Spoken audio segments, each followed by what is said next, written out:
Oke, jumpa lagi di Total Politik. Kali ini kita kembali nge-react sebuah konten. Dan kalau kemarin kita nge-react talk show, sekarang gua mau nge-react dan nge-review konten dari Bapak Presiden Republik Indonesia, Bapak Joko Widodo. Hari ini gua akan membahas ini nggak sendirian, tapi gua akan ngajak editor gua di Total Politik untuk berdiskusi bareng, karena menurut gua ini adalah konten Pak Jokowi sejak beliau punya YouTube kayaknya ya, yang editingnya paling keren menurut gua, dan yang pasti ini lebih keren daripada vlog beliau sama domba, sama kodok, dan bahkan sama Ria Ricis. Lebih keren konten ini. Nah, sekarang gue mau manggil Yan, bantuin gue Yan, kita diskusi Yan. Lu kan ngerti ngedit-ngedit nih, lu pakai aja langsung tuh clip on. Walaupun sebenarnya yang menyiapkan ini semua juga Rian tadi. Nah, dipakai earphone-nya Yan. Dan gue sih ini ya beda ya kalau klip, kalau ini nih apa, kalau kita buat podcast kan satunya mati, satunya nyala ya. Oh iya. Ini dua-duanya mati nih. Jadi gua agak kurang kedengeran suara gua. Yeah. Tapi ini kita earphone buat dengerin videonya aja ya. Okay. Nah, Rian ini editor di Total Politik. Udah berapa lama lu kerja sini kan? Udah 10 tahun kurang lebih. Gila lu gitu. Gua aja 6 bulan. Ya, baru 7 bulan Total Politik lu udah kerja 10 tahun aja. Nah, kali ini kita mau bahas video Pak Jokowi, dan gua mau ngelihat dari sisi seorang editor gimana gitu kan, mereview editan video politik ini gitu loh ya. Oke. Nah, jadi kita putar ya. Yuk. Nih. Oke. Kita putar dari awal. Oke. Pakai masker doi. Assalamualaikum warahmatullahi wabarakatuh. Bapak, Ibu, dan saudara-saudara yang saya hormati. 7 bulan sudah kita bersama-sama menghadapi pandemi ini. Saya paham masih banyak tantangan, namun tidak sedikit yang telah kita kerjakan. Ini gayanya konsepnya agak rileks gitu ya. Strategi pemerintah sejak awal adalah mencari titik keseimbangan. Sekali lagi, mencari titik keseimbangan. Saya tegaskan kembali bahwa kesehatan masyarakat, kesehatan publik tetap nomor satu. Tetap yang harus diutamakan. Presiden nomor 2 katanya dulu gitu. Tetapi memprioritaskan kesehatan bukan berarti mengorbankan ekonomi. Karena jika kita mengorbankan ekonomi, itu sama saja dengan mengorbankan kehidupan puluhan juta orang. Ini bukan opsi yang bisa kita ambil. Sekali lagi, kita harus mencari keseimbangan yang pas. Oleh sebab itu, saya dan seluruh jajaran pemerintah selalu berupaya mencari keseimbangan itu. Tidak perlu sok-sokan. Oke, sampai mencari keseimbangan ya. Nah, menurut gue sih dalam konten politik ini, pertama suasananya gelap dan membuat nuansa yang sangat intimate gitu ya. Iya kan? Lu ngerasa nggak? Sangat intim suasananya yang ingin dibangun Pak Jokowi, dan tapi di sisi lain ini soal yang dia bicarakan bukan hal yang bisa nyantai gitu loh bro. Iya. Ini ngomongin pandemi gitu, nyariin solusi gitu, tapi ini nuansanya seolah-olah dibikin senyantai itu, dan gue sih ngerasa pesan bahwa pemerintah sudah bekerja dari A sampai Z itu kurang terasa gitu, menurut gue. Karena kalau perang kan harusnya kayak Churchill gitu ya, di mimbar gitu. Kita lawan kayak Bung Karno, ganyang Malaysia gitu, Inggris kita linggis, Amerika kita setrika gitu kan, kalau biar menggugah ya, menggerakkan gitu, biar menggerakkan gitu. Nah, tapi kalau ini gue merasa apa ya, di sini nuansanya sangat terlalu intim gitu. Dan apa namanya, dan ini kayak kita dihadapkan dengan situasi ya udah ya bro, ini situasinya kayak gini nih bro. Ya ngejelasin. Ya kayak aja. ya sambil ngopi gitu kan. Kalau mau perang kan lu nggak bisa sambil ngopi-ngopi gitu. Yeah. Nah, dan itu satu. Kedua, menurut gua sampai ke menit 1,5 ini bahwa Pak Jokowinya menyampaikan pesan bahwa ini agak paradoks gitu. Kita harus memprioritaskan kesehatan tapi tidak boleh mengorbankan ekonomi. Karena ada jutaan orang. Ini pesan yang menurut gua sih apa ya? Kalau kayaknya mungkin gua salah gitu ya, semoga gak salah gitu, tapi ini ada suasana bahwa beliau seperti seorang raja Jawa gitu ya, pemimpin di Jawa. Ngono ya ojo ngono, lu berarti pernah dengar itu nggak? Ya begitu ya, tapi jangan gitu. Ya gitu kan. Ini kontradiksi di dalam, gua ngerasa ini mungkin ada yang nge-feeding ke Pak Jokowi ide ini, tapi meskipun ada yang nge-feeding, tapi ini adalah gagasan yang cocok dengan metafor sebagai seorang Raja Jawa gitu. Jadi Raja Jawa itu selalu mencoba menengahi berbagai macam kontradiksi-kontradiksi. Ya misalnya kalau di Jawa lo pergi ke keraton ada orang jangkung, ada orang kerdil gitu. Yeah. Ada yang hitam legam, tapi ada yang albino juga. Jadi dia seorang Raja Jawa harus melampaui kontradiksi-kontradiksi. Jadi orang berdebat, gue pro ekonomi, lu pro kesehatan gitu. Tapi kalau Raja Jawa mikirnya kayak gitu, oh gue nggak boleh itu, dua-duanya adalah bagian dari diri gue. Jadi menurut gue sih pesan dari Pak Jokowi itu memperlihatkan bagaimana sosok beliau sebagai seorang kepemimpinan yang sangat terpengaruh dengan gagasan-gagasan kosmologi Jawa gitu. Apakah itu salah? Enggak gitu, karena memang alam kultural beliau memang itu. Mungkin kalau Pak Jokowi orang Sumatera Barat mungkin beda lagi gitu. Karena ini memperlihatkan kondisi, apakah itu baik untuk pencegahan COVID? Nah, mungkin ahli epidemiologi yang bisa menilai apakah kebijakan yang bukan ini dan bukan itu adalah sebuah hal yang baik. Mencari keseimbangan ini adalah hal yang mungkin seorang ahli kesehatan dan epidemiologi yang paling mengerti. Tapi banyak orang yang berpandangan, orang-orang ahli-ahli di, baik itu ahli yang udah lama jalan maupun ahli di media sosial gitu ya, berpandangan bahwa ya kalau nggak A ya B dong, gitu dong. Lu nggak bisa setengah-setengah dalam situasi kayak gini. Jadi orang yang dalam posisi itu pasti gedek banget ngelihat pidato Pak Jokowi ini gitu. Lu kalau nggak lockdown, kalau nggak buka sekalian gitu. Jadi kalau orang-orang yang mau keputusan ekstrim tentunya nggak terlalu senang. Sementara memimpin Indonesia dulu dari zaman Pak Harto sampai sekarang, Pak SBY pun juga mirip gitu ya. Selalu ada pikiran untuk melakukan kompromi gitu. Dan itu yang membuat kekuasaannya semakin hadir karena dia tidak menjadi bagian dari salah satu kutub gitu. Nah, itu secara konten. Kalau lu ngelihat setnya gimana? Set, editing sejauh ini gimana, bro? Ya, oke sih, lebih elegan kelihatannya. Elegan ya. Karena emang dia fokus satu objek aja gitu dalam satu frame. Nggak ada embel-embel lain gitu.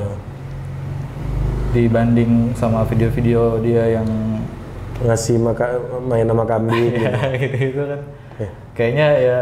Tapi kira-kira Pak Jokowi yang sosok merakyat, dekat dengan rakyat, diceritakan selama ini, terus orangnya bagian dari rakyat gitu kan, citranya kayak gitu. Jadi Jokowi adalah kita kan, itu yang diceritakan. Kira-kira dengan key visual kayak begini, kira-kira cocok nggak menurut lo? Jangan-jangan kayak Otman Paris, kalau Otman Paris videonya bagus, jangan-jangan orang nggak suka gitu. Karena kepalanya kepotong itu makanya orang senang gitu. Gimana menurut lo? Enggak sih, kalau ini sih udah oke. Oke ya. Iya.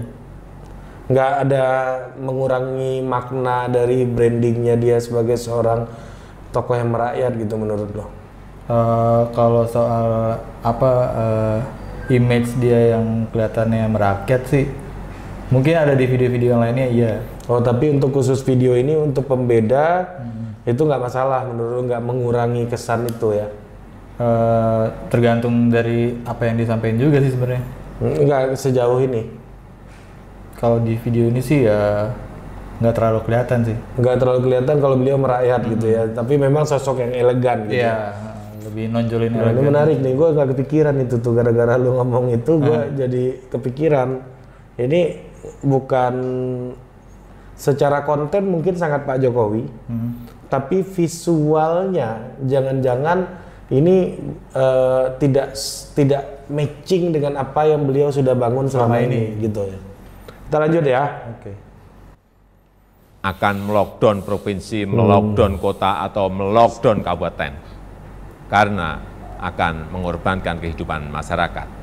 Tapi kita tetap serius mencegah penyebaran wabah supaya tidak meluas. Hasilnya bagaimana? Ini yang terpenting. Mari kita menilai berdasarkan fakta dan data dan bukan berdasarkan kira-kira. Saya bisa mengatakan penanganan COVID-19 di Indonesia Keren tidak gambarnya. Infografik deh. bahkan Grafik-grafiknya keren ya. maka saya hanya bicara fakta. Dalam jumlah kasus dan jumlah kematian, Indonesia jauh lebih baik ketimbang Tuh, negara-negara lain dengan grafik-grafik jumlah kayak penduduk yang gitu. besar. Motion. Sebaiknya Motion ya. kalau membandingkan, ya seperti itu.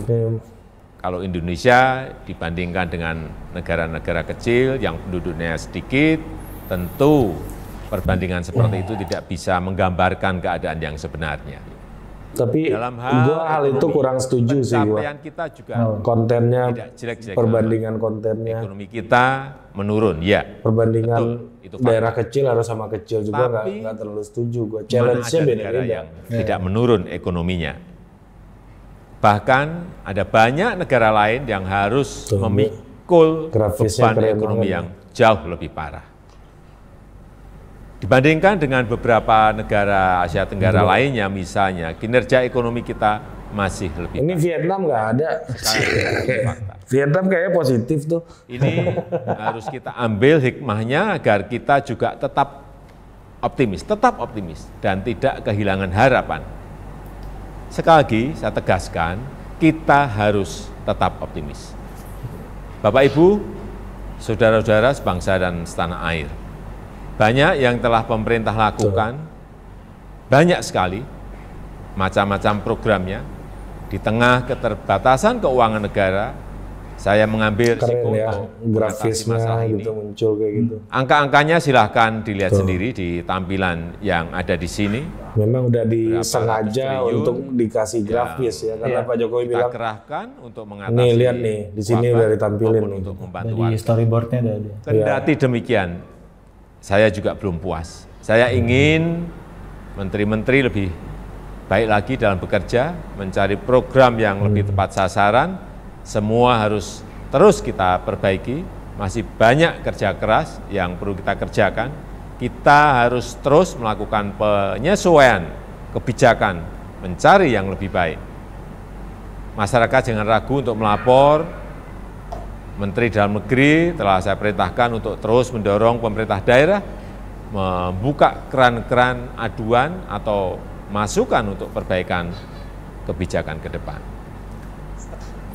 Nah, oke bro, gue secara konten sih di sini Pak Jokowi gue lihat ingin mencoba berbagi peran gitu. Kalau kita nggak mau bilang berbagi beban ya, dia ingin bilang, oh ini pemerintah daerah juga harus aktif. Gue udah suruh Mendagri nih perintahin nih. Dan di awal tuh bilangnya bahwa jangan sok-sokan mau melockdown daerah. Gitu. Itu juga poinnya menarik gitu. Kayaknya mengarah kepada oknum tertentu gitu ya. Tapi mengarah kepada oknum tertentu, kepada orang tertentu, kepala daerah tertentu gitu. Menurut gua nih kesannya nih, karena gue punya experience itu gitu ya, punya pengalaman bagaimana kekisruhan dalam koordinasi yang buruk antara pemerintah pusat dan daerah. Nah di sini di highlight betul sama Pak Jokowi. Itu akan menjadi prioritasnya dalam menjalankan kebijakan ke depan gitu kan, kira-kira kan kayak begitu. Nah terus juga itu tadi menarik, lockdown itu dianggap sebagai tindakan yang sok-sokan. Ya karena ini menurut gua cukup konsisten. Kalau yang pro lockdown pasti marah-marah. Masih marah-marah, kan banyak tuh pro lockdown di medsos kan, lu lihat kan orang-orang yang pro lockdown, udah lockdown aja, itu pasti marah. Nih di sini Pak Jokowi ingin mengatakan bahwa gue udah pasti bukan aliran lockdown. Ya, ditegaskan di sini. Iya ditegaskan di sini, tapi aliran buka aja ya juga belum gitu. Iya. Ya jadi kalau si Trump kan kalau Trump di Amerika kan bilang open up Amerika gitu kan, buka lagi Amerika gitu ya. Nah tapi kalau Pak Jokowi dia sudah memastikan bahwa dia bukan aliran lockdown. Kan ini kan yang kita lihat dalam pengentasan COVID-19 hari ini itu tidak hanya perdebatan benar salah, tapi juga ada perdebatan soal perspektif, soal paradigma gitu ya. Nah, yang jelas Pak Jokowi bukan orang yang berada dalam kelompok yang memiliki paradigma lockdown. Gitu. Jadi paradigma lockdown, terus jadi tadi juga ada soal data ekonomi. Itu negara-negara yang mengalami lockdown memang hancur, berantakan ekonominya kebanyakan. Tapi satu sisi itu juga tidak bisa kita generalisir, kayaknya Vietnam ekonominya pertumbuhannya lebih baik gitu. Nah ternyata ada juga negara yang bikin lockdown tapi pertumbuhan ekonominya juga bagus gitu. Ya jadi nggak selalu juga gitu. Nah tapi di sisi yang lain sih gue ngelihatnya itu tadi juga tidak yakin mau bilang mau buka, tapi sudah pasti kalau saya tidak akan lockdown, gitu. Kalau lu ngelihatnya ada nggak catatan lu soal desain grafis tadi tuh? Oh kalau buat tampilannya sih tadi kan pakai motion gitu kan buat infografisnya kan, itu udah oke sih. Cuma kayaknya gue pernah lihat ada video yang sebenarnya konsepnya nggak jauh beda sama kayak gini, cuma kalau mau didetailin lagi itu frame rate-nya tuh lebih smooth lah daripada yang ini agak kasar ya frame rate-nya. Nah ini gue mau ini Rian udah ngomong tapi gue udah siapkan juga. Ini videonya dari Fox. Ini Obama, judulnya Obama on the Goal of Foreign Policy. Nah terus ini kayak gini nih kira-kira nih ya. Nah ini tapi dia ada interviewernya, kalau Pak Jokowi kan nggak ada. Nah tuh Barack Obama tuh ngomong gitu kan, tuh keluar grafisnya keluar realis, idealis gitu. League of Nations muncul tuh kan.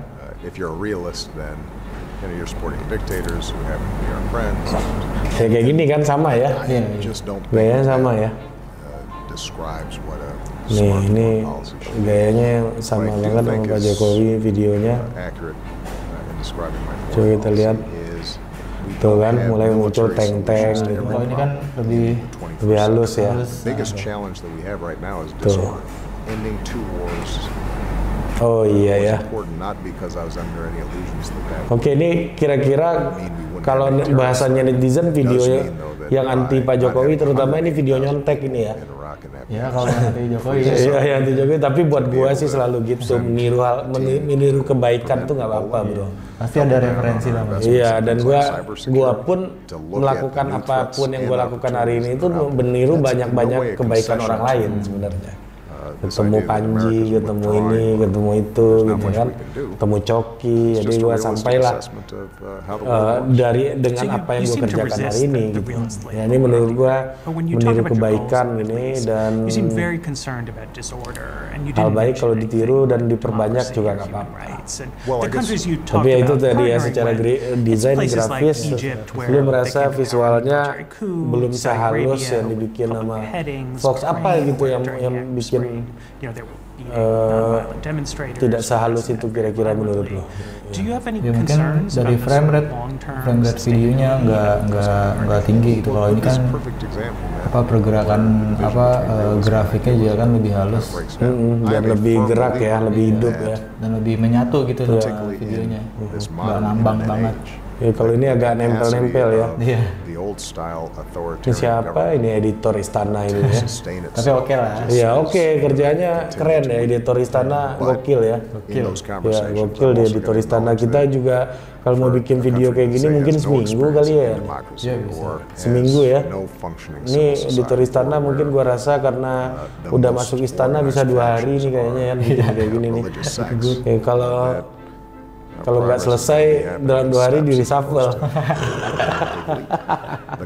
Oke ya, Pak Barack Obama, terima kasih Fox sudah memasukkan video. Nah, oke, kita lanjut lagi ya ke Pak Jokowi, kita kembali lagi ke Pak Jokowi. Setelah 7 bulan, banyak yang bisa kita pelajari dari wabah ini. Misalnya, pembatasan sosial. Saya kira harus kita sesuaikan. Untuk itu saya menekankan pentingnya pembatasan sosial skala mikro atau mini lockdown. Kita buat lebih terarah, spesifik, fokus, tajam untuk mengatasi masalah COVID, tapi tidak membunuh ekonomi dan kehidupan masyarakat. Ini yang harus kita lakukan. Penyesuaian kebijakan itu jangan dianggap pemerintah mencela-mencela. COVID ini masalah baru.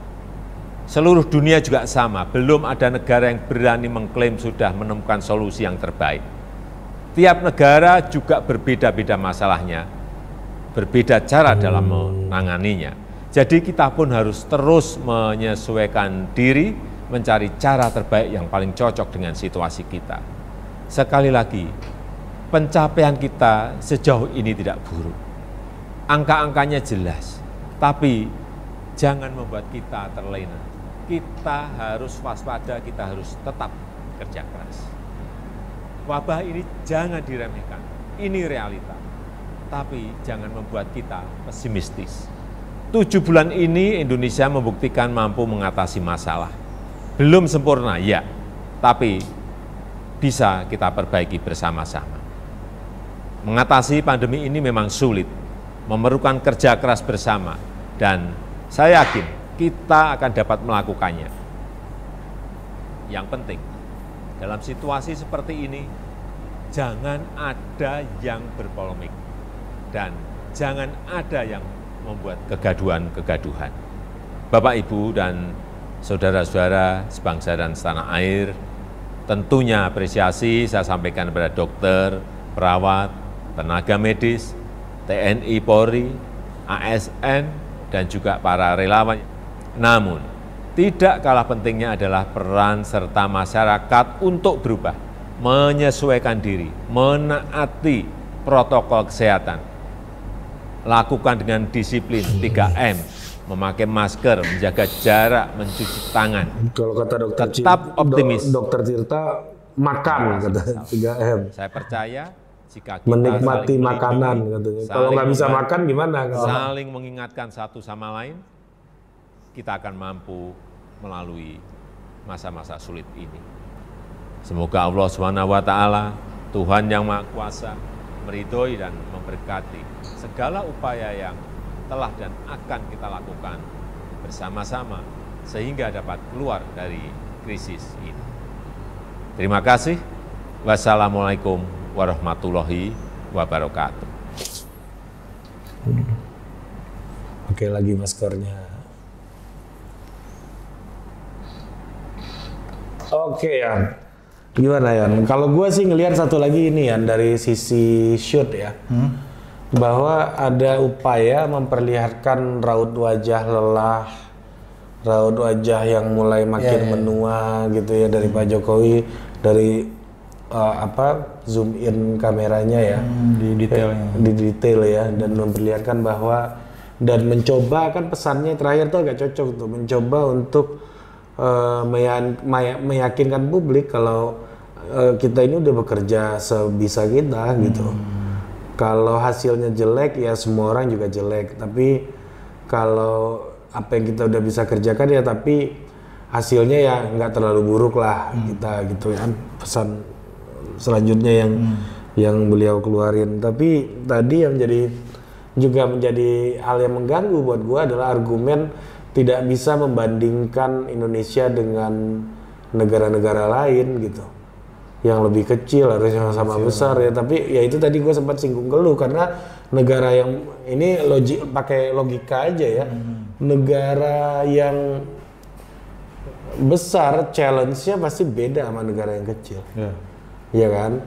Ya kita punya APBD berapa untuk nyelesain masalah itu, negara yang kecil berapa gitu. Beda lagi challenge-nya, mungkin mereka punya kelebihan dana gitu ya, dan punya apa ya namanya, tapi punya orangnya tidak sebanyak Indonesia gitu ya. Tapi mereka misalnya negara-negara kecil itu relatif tempatnya lebih kecil juga kan, dan penyebarannya juga bisa terjadi cepat, orangnya bisa habis, populasinya juga. Iya kan, orangnya bisa habis, ekonomi tenaga kerjanya bisa hilang, segala macam, challenge-nya jadi beda gitu loh menurut gua. Jadi apakah challenge mereka lebih enteng? Enggak juga. Apakah challenge kita lebih berat atau lebih enteng juga? Enggak juga. Jadi menurut gua fair-fair aja dibandingin semuanya. Ya jadi kebanyakan sih ini argumen komentator yang punya preferensi politik lean ke pemerintah itu seringkali menggunakan argumen yang kayak gitu, bandingin dong sama yang sama gede, apple to apple. Kalau menurut gua sih dalam politik itu kan istilah marketing sebenarnya, apple to apple itu bro. Lu kan anak iklan kan, ya kan, apple to apple itu istilah yang sangat iklan gitu loh. Dalam sangat marketing, dalam politik nggak ada apple to apple, lu bisa bandingin aja semuanya. Misalnya social revolution yang terjadi di Jawa, di Meksiko, di Chile gitu ya, udah lu bandingin aja. Walaupun beda-beda, gedenya beda, konteks historisnya ya udah, itu bagian dari pembahasannya.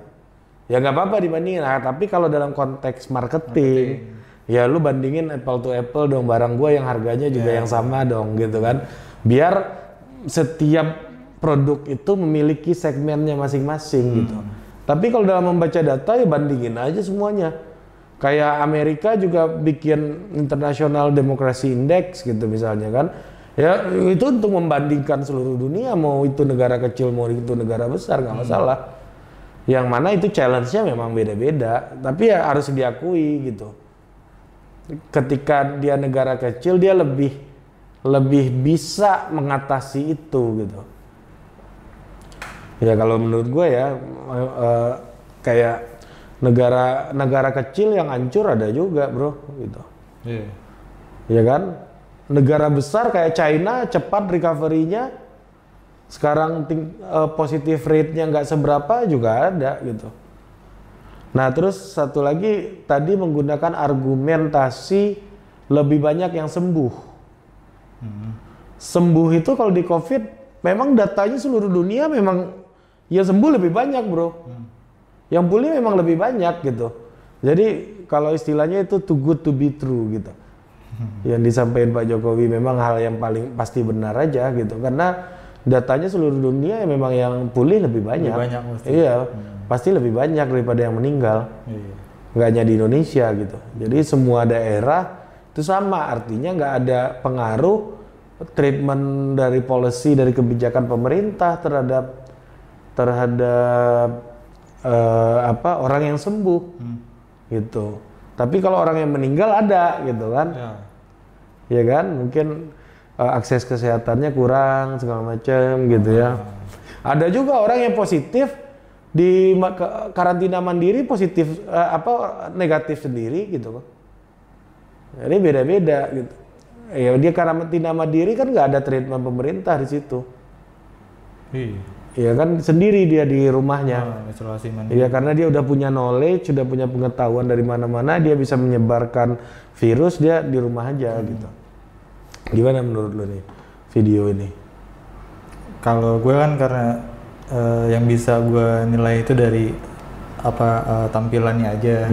Dari ya lu mau isi juga nggak apa-apa ya, gua nggak ada permasalahan kalau ada nih nggak nggak anjal nih gua ke omongan presiden nih bro, kayaknya presiden nggak bener ya, lu omongin aja bro. Ya kalau dari gue dari pandangan gue sebagai orang awam yang melihat seorang presiden dia menyampaikan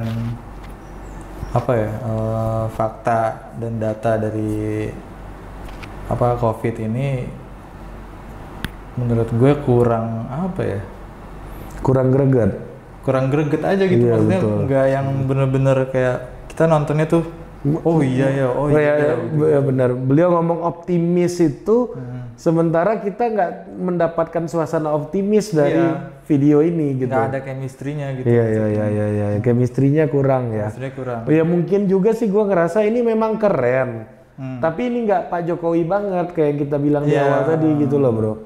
Mungkin gitu ya menurut gue nih. Misalnya kan kalau gue sih ngelihat ada sepatu Adidas Yeezy gitu misalnya itu keren. Tapi nggak gue banget karena gue nyamannya pakai sendal jepit gitu misalnya kan misalnya. Karena ya sendal jepit lah yang gue banget walaupun harganya murah gitu. Nah, bukan Pak Jokowinya jelek sih menurut gua dan ya karena memang ini kalau ini agak kurang suasana mengemasnya kurang beliau gitu ya. Kurang Pak Jokowi. Kurang Pak Jokowi gitu. Terus mungkin ya kalau ditambahin background tipis-tipis aja gitu. Iya betul. Meningkatkan chemistry sih kayaknya. Iya Obama ini ada backsound ya kan? Dia ada backsound. Iya betul. Lu detail juga lu ngeliat itu ya. Gue nggak denger gue. Iya betul. Jadi kayak muasabah gitu ya.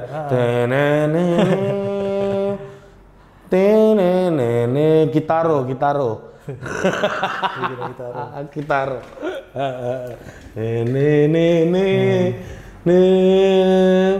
Rian sudah lama nggak bertemu dengan adik gitu kan. Ada lagi ya? Itu aja sih paling. Lu lihat kamera juga dong, ngapain lu lihat? Oh ya. jarang di Iya, lu biasanya ngeditin orang terus kata-katain nih. Narsum total politik, lu udah dikata-katain semua nih harian nih. Ini orang ngaco banget nih bang. Oke Yan, ada lagi Yan? Lu mau tambahin soal video ini? Iya, overall oke lah kalau buat visualnya, tampilannya. Iya, tapi ya itu ya challenge terbesar dalam produksi konten itu ternyata bagi seorang figur. Ini ada tukang putu bos. Tukang kue putu. Tukang putu sama tukang bakso sama enggak? Ini ngetok mangkok kalau. Iya. Ini jangan-jangan tukang putunya, kue putunya juga bawa hati. Oke. Oke, pulang dong Gitu. Lagi bikin video dan gitu. Jadi itu yang paling susah itu memang tidak membuat desain editing yang bagus ya menurut gua ya. Bukan challenge terbesar itu bukan membuat editing packaging video yang bagus, tapi yang cocok dengan karakter si figurnya. Ya. Dan membangun chemistry antara penonton dengan yang di dalam video itu yang agak susah sih. Iya, makanya Total Politik mau gambarnya blur, buram, pakai video handphone. Karena cocok sama karakter gua juga mungkin karena gua ngaco aja, yang penting gua ngobrol kan. Hah? Yang penting isinya, Bang. Iya, yang penting gua ngobrol aja kan. Gimana, Bro? Nah, kan. nggak terlalu mikirin. Nggak terlalu di apa kayak diatur di setting-setting gitu. Iya, mungkin kalau Budi Adiputro harus. Oh iya. Iya kan?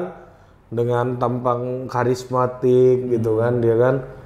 Itu atau siapa misalnya kawan kita lagi tuh ya Budi Adiputro, terus yang agak seleb-seleb Panji pun enggak ya. Panji juga Pakai handphone doang. iya, dia pakai handphone terus ngedit juga kan seadanya doang. Iya, tapi itu cocok sama karakter Iya. dia. Kayak Otman Paris gitu ya, cocok gitu. Jadi benar-benar apa adanya lah. Kalau Deddy Kobuzer mungkin kurang cocok. Kamera handphone kayaknya ya. Kayaknya. Iya kan, makanya dia cocoknya ya konsep podcast dan visual di hari ini itu. Iya. Gitu. Jadi mencari format yang cocok instead of yang bagus ya. Yang bagus mah semua orang punya alasan untuk bilang bagus, semua Punya orang penilaian punya masing-masing standar, punya selera. Tapi yang cocok itu ada chemistry-nya, pesannya nyampe gitu kan. Bahkan itu juga mungkin alasan Otman Paris masih mempertahankan visualnya yang lehernya, kepalanya kepotong, badannya setengah, terus sama cewek-cewek pakai handphone-nya gini. Oke, sekian aja reaction video kita hari ini dan semoga lu senang. Kalau ada video yang mau gua dan teman-teman di sini komentarin, mau kita oceh-ocehin, mau kita ketawain, mau kita roasting, mau kita bedah, diskusikan, silahkan dibuat di bawah sini nih di komen ya. Kolom komen. Nanti kita akan lihat videonya, nanti kita coba untuk react dan diskusiin di sini. Sampai jumpa di apa nama acaranya? Belum kayaknya ya? Belum ada acaranya. Ya, belum ada, tapi ini udah konten ketiga. Ya, kita bikin aja reaksi politik aja kali ya. Boleh. Ya, reaksi. Sampai jumpa di reaksi politik berikutnya.